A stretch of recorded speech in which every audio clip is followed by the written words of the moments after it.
சந்தோஷம் வாழ்க்கையின் பாதிபலம்.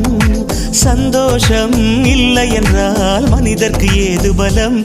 புயல் மையம் கொண்டால் மழை மண்ணில் உண்டு. எந்த தீமைக்குள்ளும் சிறு நன்மை உண்டு. ஓ